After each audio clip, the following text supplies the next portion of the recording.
Salut la compagnie, c'est Jules Melon et aujourd'hui dans la Pro Ciné Critique, ambiance fête de fin d'année, je vais vous parler d'un film d'animation des studios Disney sorti en 2010 et qu'il fallait que je me rattrape, toujours dans cette optique de faire quelques films que je n'ai pas vus des années 2010. Bon, vous avez compris la rengaine si vous suivez mes précédentes vidéos, mais aujourd'hui je vais vous parler de Tangled, ou plutôt Réponse en VF, réalisé par Byron Howard, qui fera plus tard l'excellent Zootopie, et Nathan Greno, voilà.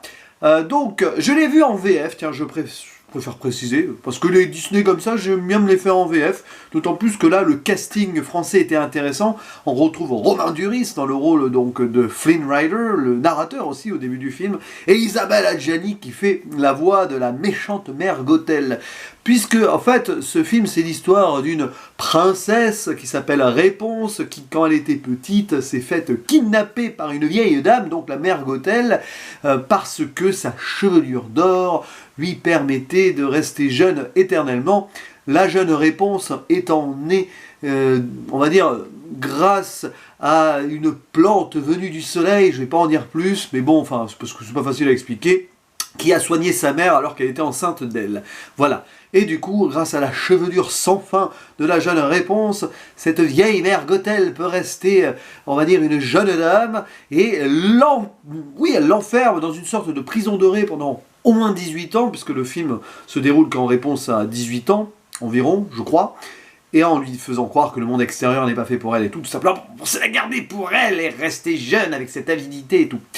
Et à vos jours, Réponse va découvrir le monde extérieur en tombant sur un jeune voleur poursuivi qui vient se réfugier chez elle et part à l'aventure ensuite en sa compagnie, un certain Flynn Rider, ou prénommé Eugène aussi, très inspiré d'ailleurs par le personnage de Robin des Bois, d'où le nom Flynn Rider. Il y avait un acteur qui s'appelait Errol Flynn qui jouait beaucoup Robin des Bois. Une sorte de mix, si vous voulez, entre Aladdin et Robin des Bois. Ce Flynn Rider, que ce soit physiquement et dans le tempérament.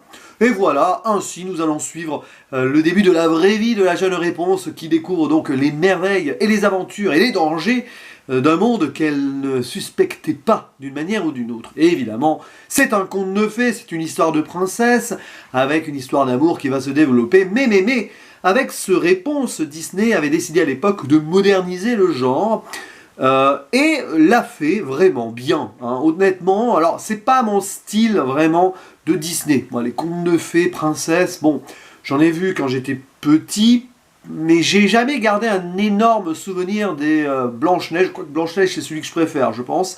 Des Cendrillon, de La Belle au Bois dormant, de tout ça. Et bon, voir ce Réponse, je l'ai fait parce que l'ami l'endimanché du ciné me l'a fortement conseillé. Je l'avais marqué sur ma liste, de toute façon, une longue liste de films à rattraper. Et j'ai bien apprécié. Voilà, ça a beau être un genre qui ne m'intéresse pas forcément plus que cela, ça a fonctionné sur moi, comme ça avait plutôt bien marché à l'époque pour La Reine des Neiges 1, mais pas suffisamment d'ailleurs pour que j'aille voir le 2 au cinéma. Voilà, c'est le genre de truc que j'ai regardé tranquille, en mode rattrapage, avec un certain plaisir, mais sans non plus crier au génie.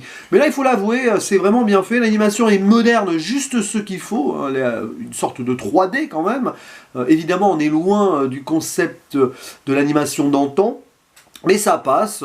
Peut-être que les traits des visages sont un petit peu trop, on va dire, ça sonne pas forcément... Enfin, je sais pas comment expliquer. Trop modernisé à mon goût.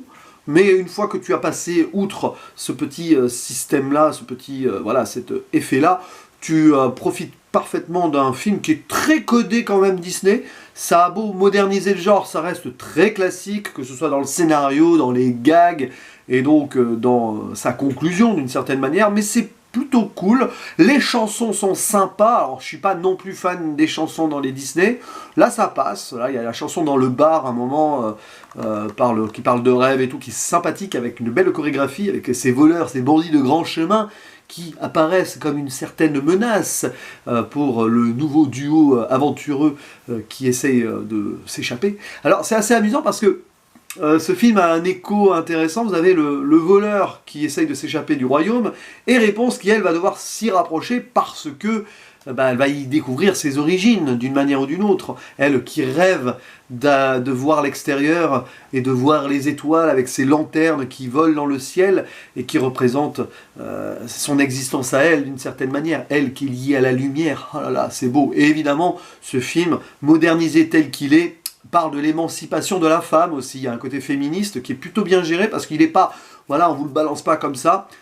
C'est une fille qui s'est faite voilà, un petit peu opprimée pendant toutes ces jeunes années et qui va enfin découvrir son caractère. Elle est déjà forte de base et qui va pas se laisser marcher sur les pieds et encore moins laisser marcher sur les cheveux parce qu'elle a une longue chevelure, la réponse. Évidemment, ça reste une sorte de running gag ou un effet de péripétie tout au long de ce métrage. Oui, puis l'humour est sympa, moi j'ai bien aimé les relations entre les personnages, c'est là où on voit qu'il est bien écrit, ce Disney, notamment entre le cheval Max, qui est là pour arrêter le voleur, donc il se tire la bourre, mais finalement ils vont finir par être plus ou moins compagnons, on le sent venir très vite, et puis réponse avec son petit caméléon qui s'appelle Pascal, il me semble en VF, si je ne me trompe pas.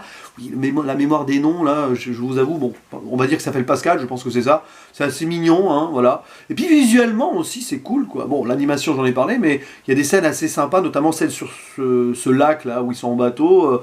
Il y a une belle, on va dire, photographie visuelle, on peut parler de photographie, hein, même en film d'animation, qui rend l'ensemble assez féerique et qui, voilà, confère à ce réponse une certaine âme et une certaine touche personnelle qui fait que oui, c'est un bon Disney. Et je comprends la démarche de Disney ici, ça a dû fonctionner d'ailleurs, faire découvrir les contes de fées à l'ancienne aux jeunes donc qui sont nés dans les années 2000, tout en attirant les parents vers eux pour voilà, une découverte ensemble en famille. Je pense que ça a dû très bien fonctionner là-dessus. C'est assez intergénérationnel tout ça, parce que ça va rappeler de la nostalgie à certains et faire des belles découvertes pour les jeunes à côté. Et donc là-dessus, il n'y a rien à dire et ça passe super bien. Donc je parlais aussi du casting vocal. Outre Romain Duris et Isabelle Adjani, les autres sont très bien aussi. Maëva Méline est très sympathique en réponse.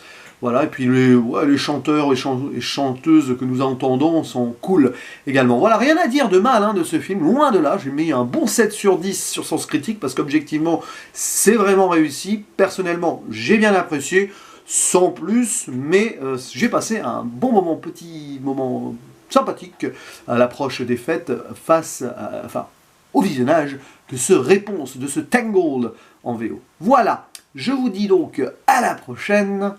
Ciao.